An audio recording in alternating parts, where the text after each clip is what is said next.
This is Melissa here, and I am running the channel Breaking Ground 50. I also run another channel on YouTube that is now called Welcome to the Clusterfuck. And hopefully YouTube won't dock me for that one. I'll link it in the description to this video here. You can go check it out. I stream on Sundays now, and we talk about how messed up the world is. And so far, people seem to really like that I'm talking about spiritual leaders and cultic leaders and actually pointing out some discrepancies. But I'll leave that up to you if you want to go check that channel out. I wasn't sure where I was going to go with this small little channel. I had been researching a lot of YouTube advice about authenticity, and it would seem like they were like, hey, do some scripts and have a catch line and an intro and an outro. And I thought, how is that authentic? Like, it didn't feel authentic. And then they were trying to sell classes and they were trying to do all sorts of strange things about authenticity. And I thought, I think we're so inundated with marketing and branding ourselves that we don't even know what authenticity is. So I thought, well, some of these people who are advising it were older than me. I am almost 49. So I'm in my last year till I'm 50. That's why this channel is called Breaking 50. And I thought, these young guys that are giving me all this advice, maybe they're wrong about at least my age group, or maybe I just don't feel like that. Maybe everything's so marketed. How can you stand out? How can you come on these channels and really stand out? It got me thinking about authenticity and what it is, or how your perceptions of authenticity change from the time that you're 20 to 30 to 50 to 70. And I'm sure in 20 years, I might, show up and I won't care about makeup or getting my nails done. Maybe I will. But I was thinking about what's the difference between authenticity when you are younger versus older, and why does this branding stuff feel inauthentic? And just to remind you, I have my degree in graphic design and communication and learning to program apps and stuff. So I was trained to brand, and I was trained to look at things as a brand. And my design teacher always would say, tell the truth when you're branding stuff. And then when I got out there and I'm looking at everything, 10, 11 years later, I realized that nobody really tells the truth of the brand. A brand is it's a visage. It is a front, and a whole bunch of other crazy stuff goes on behind that brand. Normal human beings just want to connect with people as they are. And of course, we have to go out in the world and engage in these brands and work in these companies and watch the corruption and all the crazy on left, right, center. And we have to see how fake it is. And so as I was listening to these YouTube video, tutorials on how to be, I thought, it's so fake. It's that's not who you really are. But then I realized they're younger. And what's the difference when you're 20 as opposed to 50? I learned when I was working for people and doing the brand that at the end of the day, it's about money and profit. And authenticity isn't about that. It's not about the money. It's not about the profit. It's just about being. At every stage of the game, it's about being yourself. And we're very seldom allowed that privilege when we go into the outside world. That's why we come home and hide, right?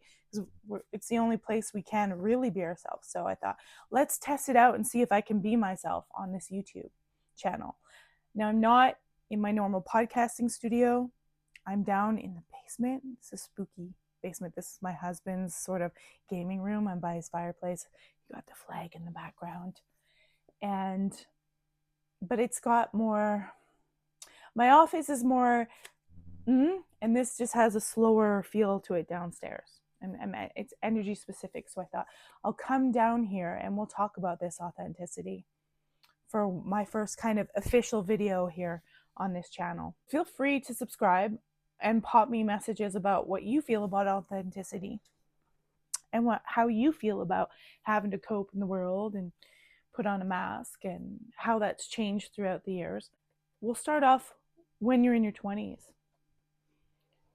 You don't know a lot, right? You don't know a lot. You're going out there and you're told by everyone in the system, even your family, about achievement, about education, about how all of those things are so, important. And they are to a degree. There's this weird level of it that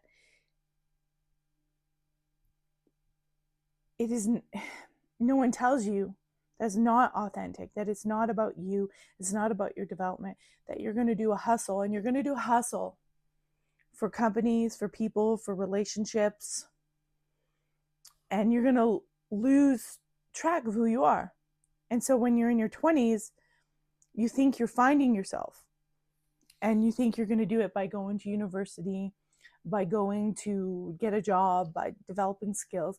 And in a way, you find competence, right? You're able to, you have to do those things.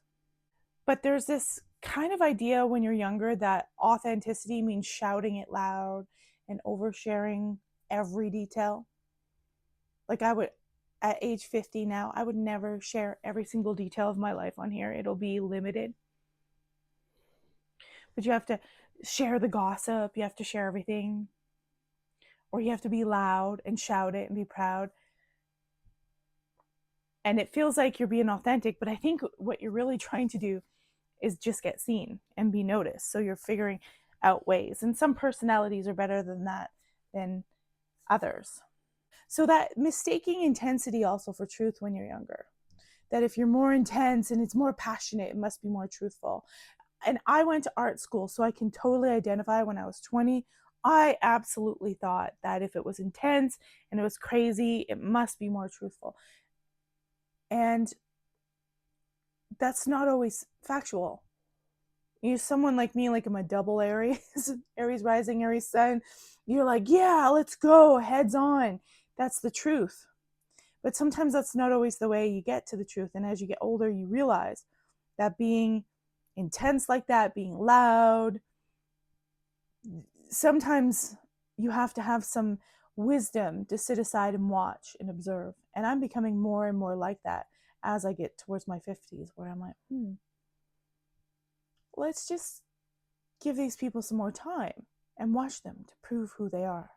Another thing that you'll see in the youth is that they experiment with identities, and you're seeing that like crazy today, where they seem to not be happy with who they are, and they think they have to change or switch or visually look different. It's very shallow based. That's why you see a lot of these surgeries and stuff that are happening today. It's a very shallow, peripheral sort of get up. It's not a real authentic interchange from learning. So there's a lot of things about exploring identities. That's why you'll see 20-year-olds do the craziest things, or things that you wouldn't do when you're older. Sexual identities, visual identities, political identities. They will try to differentiate themselves from their family. So when you're older, you're not experimenting with an identity. You're becoming comfortable being as you are, who you are. And you might actually think back to when you're young and go, hey, I actually had it good. I actually miss that. I miss that. Honestly, it's because you're being influenced by the world outside of your family. And so it's explore, explore, explore. It's like an extension of when you were learning to walk. As you get older in your 50s, you know how to walk. You've got a pattern. It doesn't mean you can't learn new things. I try to make myself learn new things all the time. But it means that you are always exploring when you're younger. And you're not tied down by maybe children or a job, 9 to 5. Things are new. And, I'll have my son come and tell me things that he, concepts and stuff that he thinks is new, but it's not. It's just new to him because he's young. He's at this 20-year-old stage. I've been in fitness for a good portion of my career. When I was younger, in my early 30s, I worked in fitness, and it was all about for looks and trying to establish yourself as a strong person. And now I do fitness just so that I'm maintaining, a sense of balance as I get older, so that my bones and my muscles don't deteriorate as fast, so I can still stay independent. It's a whole different game, right? Authenticity doesn't become proving. It becomes, oh, I know who I am. I'm settled in there and I'm just maintaining stuff. And then, there's some people who never come to that.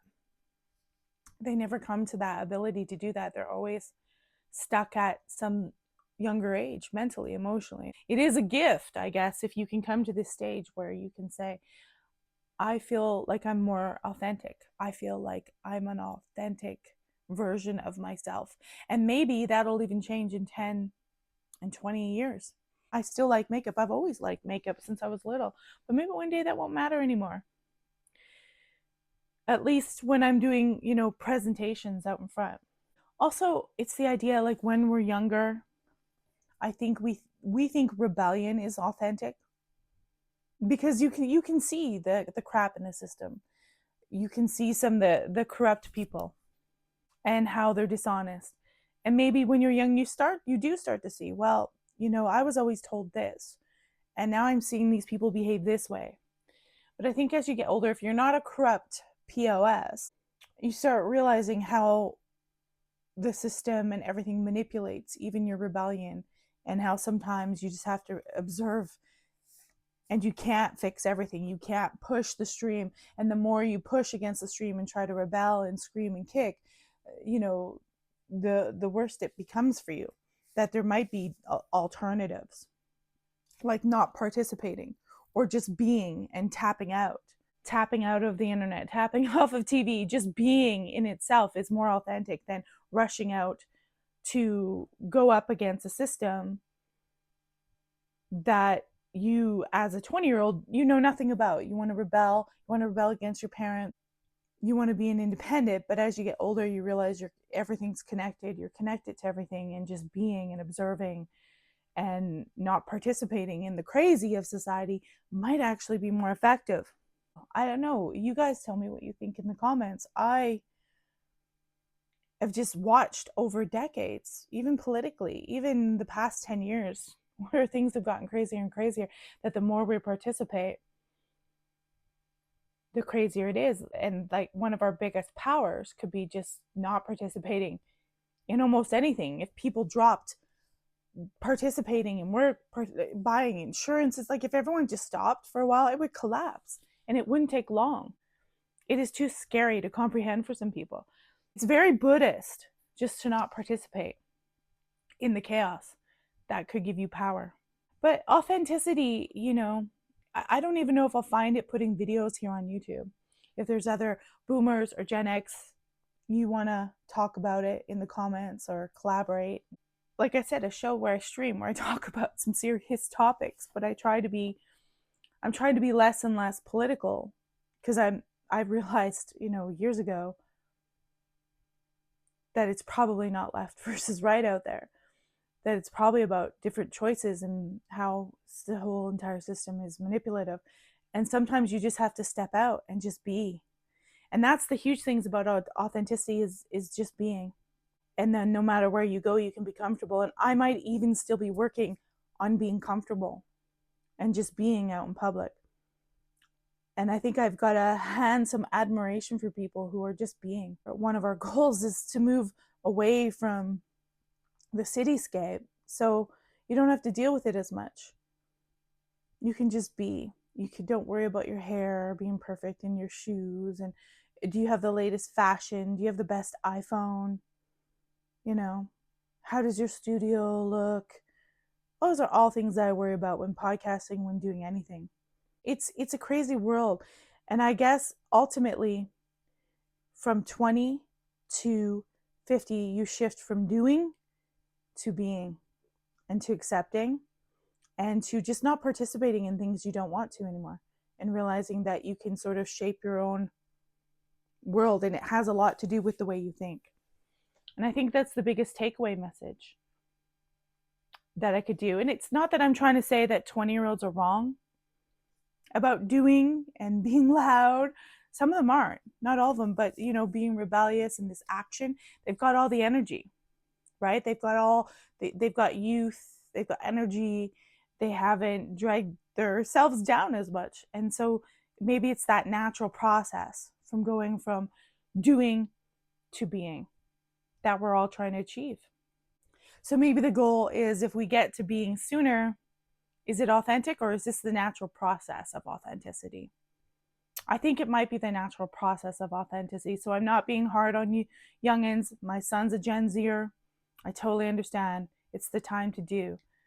And as you get older, you get into being. And that gives you that more authentic look at history.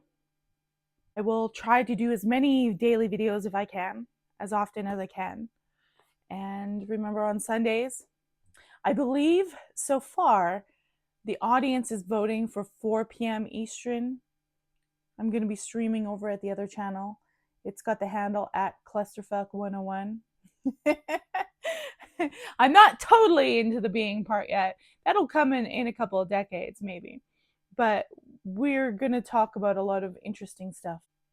It's not left versus right. It's me looking up at the people who influence, manipulate, and rule the world.